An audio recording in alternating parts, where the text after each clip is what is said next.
안녕하세요. 피부 알고 싶다의 닥터 성입니다. 이번 주제는 써마지, 코에 안 하는 이유. 거기 무슨 말이야? 우리가 리프팅 장비로 많이 알려진 써마지라는 장비 있죠?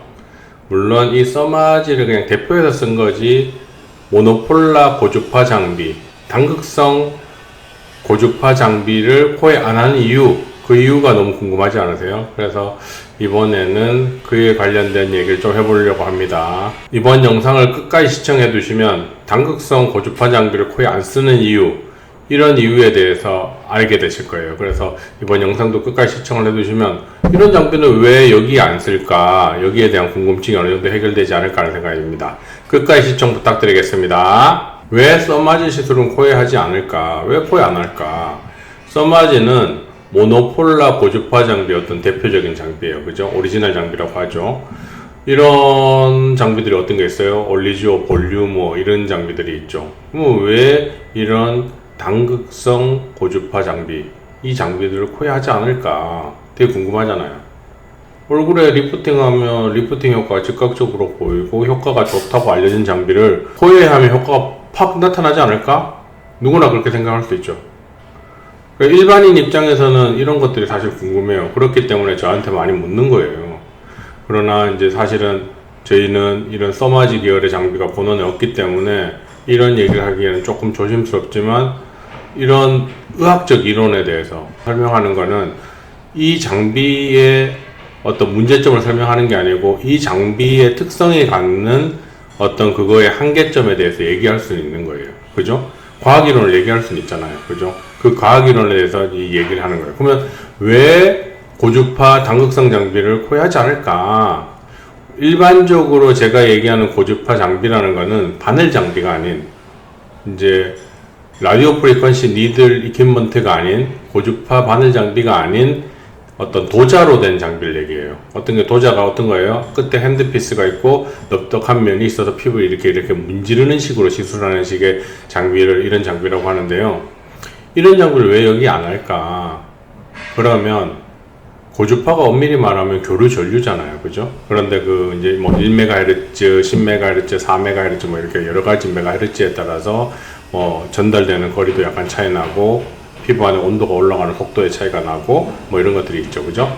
근데 전류가 갖는 가장 큰 특징 중에 하나가 뭐냐면, 높은 저항을 만나면 그 전류는 그리로 못 올라가요. 그죠?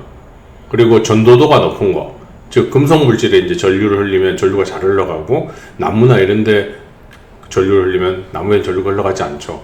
즉 전도도가 높은 물질은 전류가 잘 흘러가고 전도도가 낮은 물질은 전류가 잘 흘러가지가 않아요. 아시죠? 그죠? 그럼 이런 특징들을 가지고 있는데, 고주파 당극성 시술을 코에 하게 되면 전류가 흘러가게 되는데, 그 전류는 저항값이 낮은 데로 흘러가요. 그죠? 그리고 전도도가 높은 데로 흘러가겠죠. 그런데 우리 피부 밑에 부속기 중에서 전도도가 가장 낮은 부위가 어디예요? 지방, 서브큐잖아요. 서브큐와 뼈가 전도도가 가장 낮아요. 그러니까 전류를 흘렸을 때 지방으로는 전류가 안 흘러가는 거예요. 그러면 우리가 피부 안에 열을 넣으려고 하는 이유는 뭐예요? 가장 첫 번째 메인 목적은 진피 하부에 열을 강하게 넣어서 콜라겐 타입 1을 생성시키려는 게 가장 기본적인 이유인데, 문제는 전류를 넣었더니 밑으로 안 내려가네? 왜? 코는 해부학적 구조상 지방이 진피 상부와 진피 하부에 이렇게 끼어 있어요. 그래서 이렇게 당극성 고주파를 흘려버리면 전도도가 낮은 지방 앞에 딱 걸려가지고 이 진피 하부로 이 전류가 못 흘러가는 거예요. 이해가 되시겠어요? 이렇게 코의 폐부학적 구조를 보면 어떻게 되어 있어요? 표피, 진피 상부, 서브큐, 피하 지방이죠. 피부 밑에 있는 지방이라는 뜻이죠. 그 다음에 진피 하부가 있어요. 그죠? 여기에는 흔히 말하는 아코스 데미지, 두들기는 데미지를 통해서 콜라겐 타입 3를 많이 증가시키려는 게 목적이고, 여기는 열 에너지를 많이 넣어서 콜라겐 타입 1을 많이 생성시키려는 게 목적이잖아요.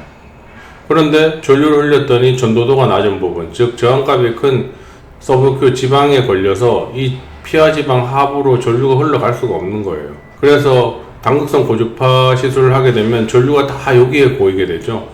그래서 이 상태에서 계속 에너지 값을 올리게 되면 어떻게 돼요? 여기에 하상을 입어가지고 진물이 나오게 되고 물집이 생기게 되고 하는 부작용이 생길 수가 있는 거예요. 그래서 우리가 이런 당극성 고주파 장비를 가지고 코에 하지 않는 이유는 뭐다? 코의 해부학적 구조상에 갖는 특징 때문에 해도 효과가 별로 없고 무리하게 계속하게 되면 다른 부작용, 물집이라든지 뭐 진물 같은 게 계속 나오게 되면서 어떤 손상을 줄 수 있기 때문에 당극성 고주파 시술을 코에 하지 않는 거예요. 이해가 되시겠어요? 그래서 왜 볼에 이 리프팅 효과가 좋은 장비들을 하면서 코에는 하지 않는가에 대한 궁금증이 해결될 수가 있겠습니다. 이해되시겠죠? 그래서 가끔 여러분들이 왜 써마지는 코에 시술하지 않을까 하면 더 효과적이지 않을까 여기에 대해서 질문을 하시길래 또 이런 컨텐츠로 한번 만들어 봤습니다. 그래서 이런 것도 여러분 궁금증 해결에 큰 도움이 되었으리라고 생각을 하고요. 그래서 다음에도 여러분에게 더 도움이 되는 주제로 찾아뵙도록 하겠습니다. 끝까지 시청해 주셔서 감사드립니다.